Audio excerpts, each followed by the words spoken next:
Hoje, no Biografia em 7 Minutos, vamos falar de uma das figuras mais marcantes e complexas da história política brasileira.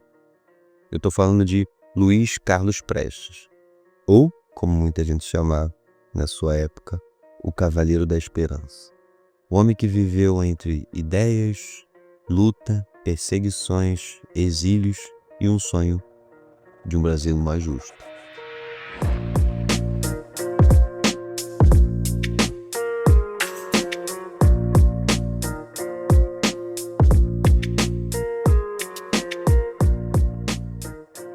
Nascido em 3 de janeiro de 1898, em Porto Alegre, Rio Grande do Sul, Prestes cresceu em uma família de classe média militar. Desde cedo, o espírito de disciplina e justiça o acompanhava. Formou-se na Escola Militar de Realengo e, ainda jovem, se destacou pela inteligência e pela liderança. Mas a virada veio com o tenentismo.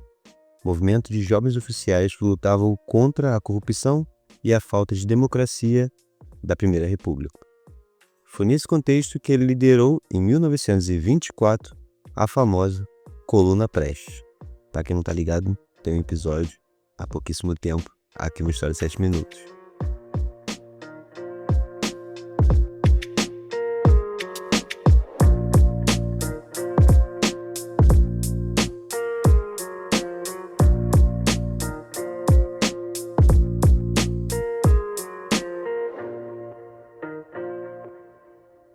A Coluna Prestes foi uma marcha de mais de 25 mil quilômetros por 13 estados que desafiaram o poder central e denunciavam as injustiças do país. Essa jornada acabou transformando em um mito, mas também em um exilado. Durante o exílio na Bolívia e depois na então União Soviética, Prestes acabou mergulhando nas leituras marxistas e se filiou ao Partido Comunista Brasileiro, o PCB.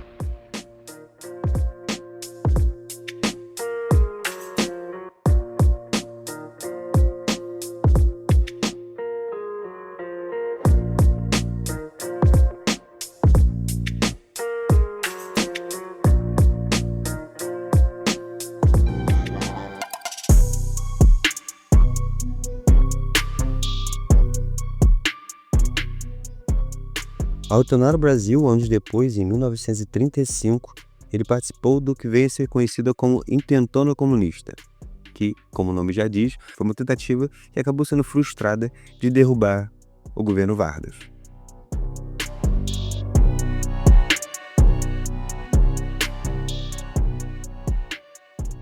O levante fracassou, Prestes foi preso junto com a sua esposa, Olga Benário, que também era militante comunista e alemã. Olga estava grávida e foi entregue pelo governo de Vargas à Alemanha nazista, onde, futuramente, acabou sendo morta em um campo de extermínio.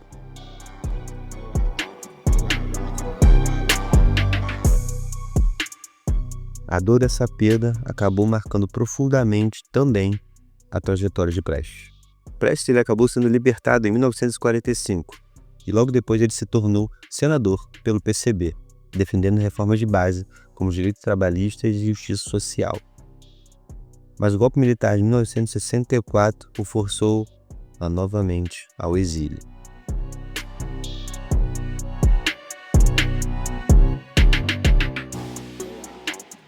Mesmo após o final da ditadura, Prestes continuou fiel aos seus ideais, ainda que o mundo ao seu redor tivesse mudado.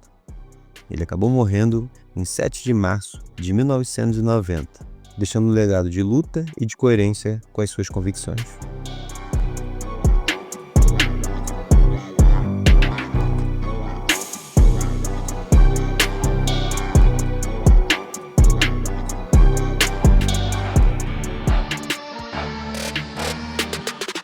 Esse foi o Biografia em 7 Minutos.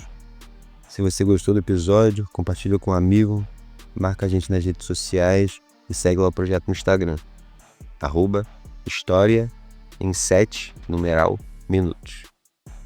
Assim você ajuda demais a gente continuar colocando esse projeto em lugares que a gente nunca imaginou. É isso. Esse é um projeto independente e a gente conta com vocês. Se cuidem, bebam água.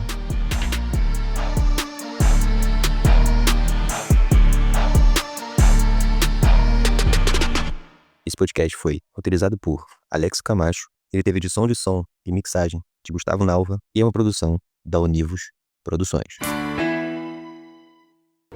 Porque eu gostaria de saber porque o senhor se aliou a Getúlio após Getúlio ter entregue Olga Benário aos nazistas que a mataram. Não houve propriamente aliança, né? Eu começo pelo fim da sua pergunta. Não houve aliança, houve apoio. Eu estava na prisão ainda e já apoiava o governo do senhor Vargas, porque naquela época o inimigo principal da humanidade era o nazismo.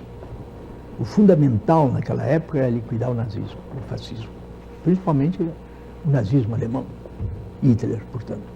Esse era o inimigo principal da humanidade. Outros não compreendiam isso. A UDN, por exemplo, era contra a remessa de soldados à Itália.